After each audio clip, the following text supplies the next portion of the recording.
وہ عارضی حرکت کہلائے گی۔ جیسے ہی میں پڑھ کر آگے جاتا ہوں وہ جو حرکت ہے وہ ختم، وہ عارضی حرکت کہلائے گی جو ہم اپنی طرف سے لگائیں گے۔ یہاں پر ایک چھوٹا سا نوٹ لکھا ہے، ایک ہی کلمے میں را ساکن سے پہلے زیر اصلی ہو اور اس کے بعد حروف مستعلیہ ہو تو را ساکن کو پڑھیں گے۔ جیسے مرصادن، دیکھیے گا را ساکن ہے، اس سے پہلے زیر اصلی اسی کلمے میں ہے، یعنی را ساکن سے پہلے زیر اسی کلمے میں ہے۔ اس کے علاوہ یہاں پر را ساکن کے بعد حروف مستعلیہ میں سے حرف ہے، جو ہم نے یہاں پر اوپر پڑھنے کے دو طریقے دیکھے تھے۔ اب ہم چلتے ہیں سبق کی جانب، یہاں پر دیکھتے چلتے ہیں۔ قوف الف زبر قو، لام زبر لا، قولا۔ ہم نے دیکھا تھا کہ حروف مستعلیہ کو ہم نے ویسے بھی پڑھنا ہے، تو اس لیے الف بھی ساتھ اس کے پڑھی پڑھا جائے گا۔ قولا صراط، ٹھیک ہے، الف آ رہا ہے حروف جو موٹے کرنے والے ہیں ان کے ساتھ، اس لیے الف بھی موٹا پڑھا جا رہا ہے۔ سراجن، کانا، کا بریک ہے، ساتھ والا الف کے والا حرف بریک ہے، وہ بریک۔ مالن، مفازن، طالبو۔ یہاں پر آپ ایک بات نوٹ کر رہے ہیں، الف اگر پڑ حرف کے ساتھ آ رہا ہے تو پڑ پڑھا جا رہا ہے، اگر بریک حرف کے ساتھ آ رہا ہے تو بریک پڑھا جا رہا ہے۔ تابو، خالدن، عابدن، غاسقن، طعامن۔ اب یہاں پر ہم نے دیکھا تھا کہ اس میں جلالت اللہ عز و جل کلام سے پہلے زبر یا پیش ہو، تو یہاں پر دیکھ سکتے ہیں اللہ عز و جل کا لام ہے، اس سے پہلے زبر ہے، تو اللہ کا لام پڑھا جائے گا۔ کیسے؟ حمزہ لام زبر ال، لام خری زبر لا۔ اب یہاں پر کیسے پڑھنا ہے ہم نے اس کو؟ لا بریک نہیں، پڑھا جائے گا۔ اللہ اس طرح کر کے موٹا پڑھا جائے گا، ہاں پیش ہو، اللہ، ٹھیک ہے۔ اسی طرح آگے واللہ پڑھ کر کے پڑھنا ہے، فاللہ، ان اللہ، نون مشدد کا گنہ بھائی پیچھے سے یاد رکھو، پیچھے کو جو پڑھا ہوا ہے اس کو ذہن میں رکھو۔ هو اللہ، اللہ عز و جل کے نام سے پہلے زبر، من اللہ، اسی طرح آگے را پڑھا جائے گا، کیوں؟ را کے اوپر زبر ہے۔ رسول اللہ، رضی اللہ، قال اللہم، میم شدید کا گنہ۔ اب یہاں پر دیکھیے گا کہ لام اللہ عز و جل کے لام سے پہلے زیر ہے، باریک، للہ، یہاں پہ بھی زیر، باللہ، بسم اللہ، قل اللہم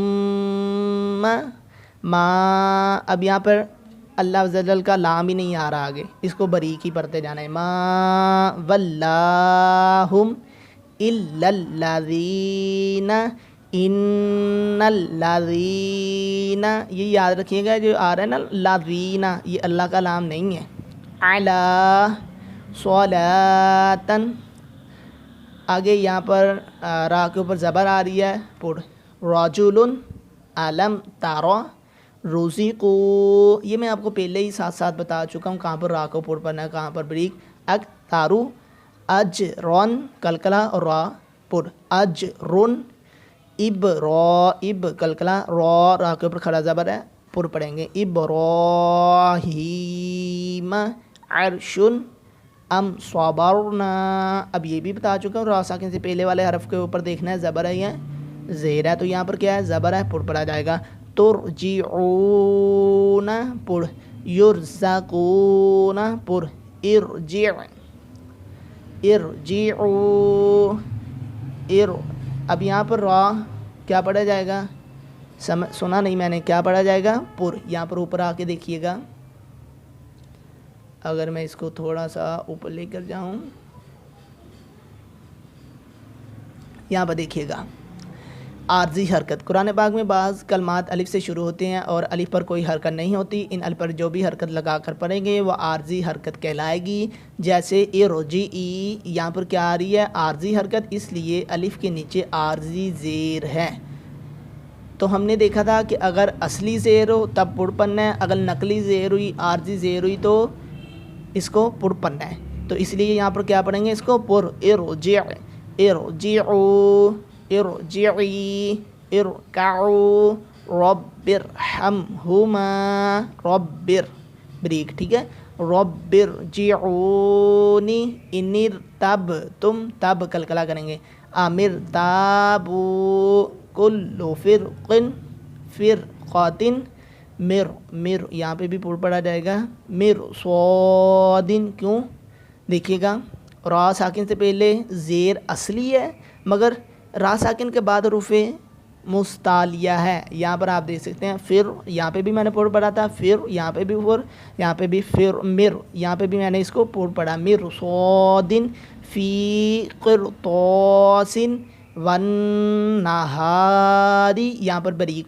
رجال باریک نیچے زیر، امرن باریک نیچے، فاصبر باریک، کم فانذر، اب یہاں پہ گنہ ہوگا، نون ساکن کے بعد ذال ہے، ان 8 حروف میں سے نہیں ہے، گنہ کریں گے، کم فانذر خیرن، اب یہاں پر یہ جو علامت ہے اگر آپ نے پہلے قرآن پاک پڑھا ہوا ہے تو آپ کو یہ معلوم ہوگا یہ وقف کی علامت ہے، یہاں پر ہم کیا کرتے ہیں آخری حرف کو ساکن کر دیتے ہیں، تو یہاں پر ہم اس کو ساکن کر دیں گے آخری حرف کو، اس کے اوپر چاہے اب یہاں پر جو بھی ہے تنوین ہے، 2 پیشیں ہیں، تو یہاں پر ہم اس کو ساکن سے بدل دیں گے جزم سے، کیسے لگا دیں گے، خا یا را زبر خیر، خیرن وقم خیر، اب یہاں پر یہ والا قاعدہ اپلائی ہوگا، تو اس لیے یہاں پر آپ نے اس کو، یہ میں آپ کو قاعدہ دکھا دیتا ہوں، را ساکن سے پہلے یائے ساکنہ ہو، دیکھیے گا اب یہاں پر یا را ساکنہ آ رہا ہے، اس کے بعد کیا ہے یا ساکنہ، تو اس کو باریک پڑھیں گے، خیر،